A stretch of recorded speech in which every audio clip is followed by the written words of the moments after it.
What's up, guys? We are back with another review, and we're jumping into a line of figures from a company that I'm really familiar with as far as video games goes, but I'm not too familiar with them outside of that.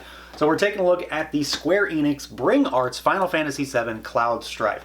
Now, I have a couple older Bring Arts figures from the Xenogears line because that's one of my favorite games of all time, and they were okay, but I never really went anywhere with that. Final Fantasy VII, however, is my hard stop favorite game of all time. Period. End of story.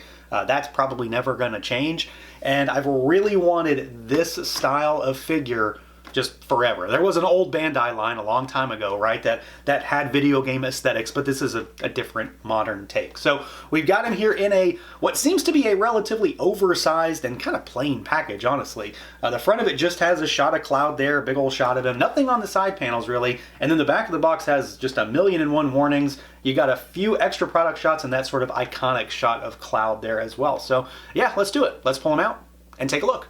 And here we go, out of the package, our Bring Arts Final Fantasy VII Cloud. This is the beginning of a line of figures that I have wanted for a very long time.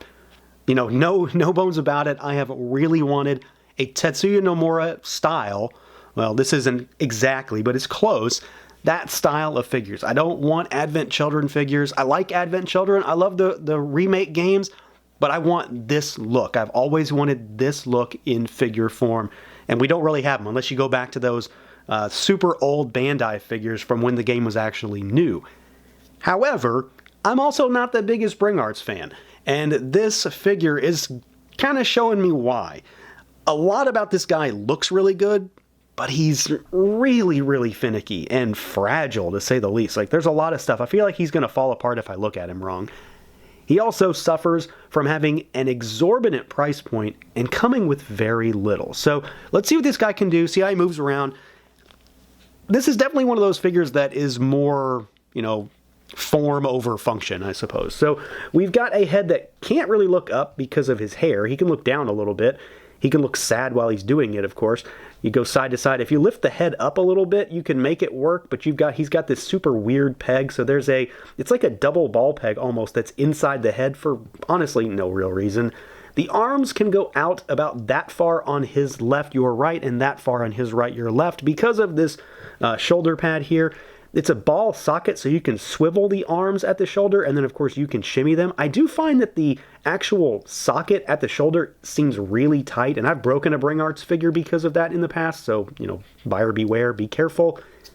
Pretty good range on the elbows. You've got hinge, rotation at the wrist, of course. The torso is just this, though, and it does bobble at the hips, but that's not actually the waist itself. It's just the figure moving with you. You can shimmy forward and backward slightly, and you've got some bobble side to side. You do not even have a full twist of any kind on this figure, though. He's not going to go all the way around. The legs are also a point of concern for sure because of how weird the pants are. They just don't want to go. So it's a Y joint that goes down, and then you've got two balls on either side, and they allow the legs to go out some, but if you push it too far, they're going to pop right off. They do drop down, so they kind of cinch in with the pants and kind of make it look a little seamless. They can shimmy at that ball also. There is, however, an actual thigh twist here. Like this piece right here at the top and this piece right here is actually a separate piece from the thigh, but your chances of actually making that shimmy and swivel are incredibly low because of how goofily angled all this stuff is. It's really weird. It doesn't effectively work, basically. Whether it was intended to or not, I'm not sure it's actually meant to do anything. The knees, while looking very clunky because of the pants, you know, it's pants, I'm not surprised there. They do have pretty decent range besides that. You do have swivel at the top of the ankle. You've got slight rocker. It's worser to go in than it is out. And surprisingly good hinge, despite the zipper on the front and whatever this thing is on the back seemingly getting in the way. Hinge is okay, and then you've got super tight toe hinges as well. But what is ultimately going on here is you're going to find it's going to be very difficult to actually put this guy into real dynamic poses because a lot of this stuff just doesn't work all that well. He moves, but he doesn't move all that well. It doesn't do things as smoothly as you would expect any other figure, certainly not at this price point or from an import company, to move. Now, in stark contrast to, well, let's just say articulation woes, I do really like the way he looks. And that obviously seems to have come at a cost. And I'm not talking about the price point, I'm just talking about articulation. I feel like his design has made it to be that this figure was never going to move well. He looks really good, and I do feel like this definitely looks like, you know, that Tetsuya Nomura, that early artwork that goes along with the game. I really think it's there. I'm happy with it. I love the way he looks just at a base level. There's not a hell of a lot of paint on this guy as a result, but I'm not too surprised with that either. What he does have is nice though. There is decent shading on the pants, although it is a little bit hard to make out at times. It's black on a deep navy blue, but you've also got painting for like, you know, the suspenders and everything. You've got some on the belt, things like that, and on the gloves also, which I think work pretty nicely. What paint he does have is really clean. He is a little on the small side, but not super small. He's not exactly a big character, so I'm happy with the sizing and the proportions because, again, it does kind of echo and mimic that artwork. The pauldron does look good despite it, of course, getting in the way of things, and that's really what it is. It's a very double-edged sword type of figure for me. I think he looks cool, and I'm pretty happy with him. When he's going to be standing on a shelf in a vanilla pose, probably, I'm going to be happy with him, but at the same time, you're probably not going to want to pick him up and try to move him around because he's just not going to do a whole lot. The head sculpt, I think, is pretty good. The hair in particular, I am happy with. This seems to lend itself a little bit more towards some of the more modern stuff rather than that super early artwork. It's close, but it's not exact either. I think a lot of that comes in from the eyes. This is one of the areas where I also have a little bit of a concern, though, is because he doesn't have anything else as far as faces or heads. The hair looks good. There's a little bit of shading on that, but the face is it. And I know Cloud is not the most emotive character in video game history, but to at least give him like a gritting of the teeth or like a screaming face for when he's actually fighting would go a long way to make him a little bit cooler than just being constantly about to cry. So he does look really good. I'm happy with the visuals on this figure in general, the proportions, how close it comes to that early artwork, but it is very much a double-edged sword. He looks pretty cool. I'm happy with that, but he doesn't move well. Now we got to do size comparisons because this is such a different line from just about anything I talk about. So here is a Mythic Legions on the left and a Figuarts on the right, Super Saiyan 4 Goku.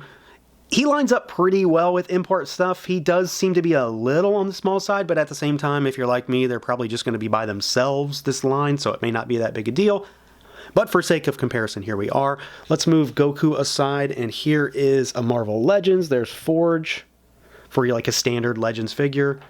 Let's move our Blue Demon aside, and here is a Savage Crucible figure for some recent comparisons. And then let's do one more. Let's do a Super 7 figure, and I've got a Turtle handy, so here is Leonardo. So he is, I think he's decently sized, especially when we get the entire crew together and they're all varying levels of height. I think they'll look pretty good together, but they may not mix super well with a lot of other lines like, you know, Leo doesn't exactly work here, but this might not be too far off, and same with Mythic Legions. Now, as far as accessories goes, this is probably the area where I'm personally the most annoyed with this figure, I guess is the way we'll say it. The articulation stuff, I can kind of get around because, you know, I'll put him in a cool vanilla E pose and he'll look fine. But he doesn't really come with anything. He comes with the bare minimum, and I mean that quite literally. The bare minimum. You don't get any extra heads, you don't get any extra expressions. And this guy, for comparison, costs like twice as much as the latest Dragon Ball Z Goku figure, which comes with a lot and is an entirely new figure.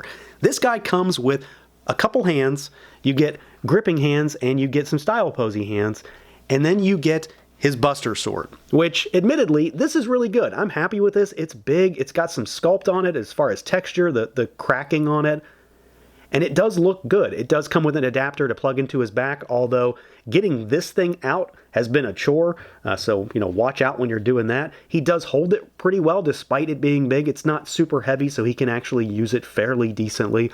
But that's it. You know, he has a ton of swords in the game. I know that this is the iconic sword that you're going to see him use, but, you know, even in Advent Children, he pulls out other weapons. So there is cause to give him other swords, or at least give me an energy effect. He uses magic. Give me a chunk of materia. I would have been happy with a little translucent rock, basically. But we don't get that. And this guy costs a lot. So to get just the bare minimum does seem really weird. Again, like I mentioned, I wish he also came with an alternate head or face or something, just to make it look like he's not about to break down in tears all the time. So I am happy with what we got. Don't get me wrong, he also includes a stand, which is always nice to get. I really love the sword. It is iconic. It's important to have it. but give me something else, give me like the Force Stealer or the Apocalypse or something like that. I would have loved to have seen that stuff as well, but we just don't have it here. So yeah, overall, this is, again, I've said it a couple of times, it's a double-edged sword kind of figure for me because there's so much that I think could have been done right that really just doesn't seem to have been, but he also looks really good. I like the way this figure looks. I like the way this entire line looks, and that's definitely a problem for me because I'm still going to want to get the rest of them. I want this type of style of Final Fantasy VII represented on a shelf, and I just know I'm never going to get it any other way. If you're into this look, this is your chance. This is when you get them. That said, they don't move well, and Cloud definitely doesn't move well. He also doesn't come with many accessories. For a game that has so many weapons, you don't get any of them. We could have been given, just a chunk of materia would have made me really happy, or an energy effect of any kind. And then, of course, unless you're maybe a super diehard Final Fantasy VII fan, this line does have a pretty prohibitive price tag for sure. So that's going to do it for this look at the Bring Arts Final Fantasy VII Cloud Strife. Let me know what you guys think. Feel free to like, comment, subscribe, and share, and until next time.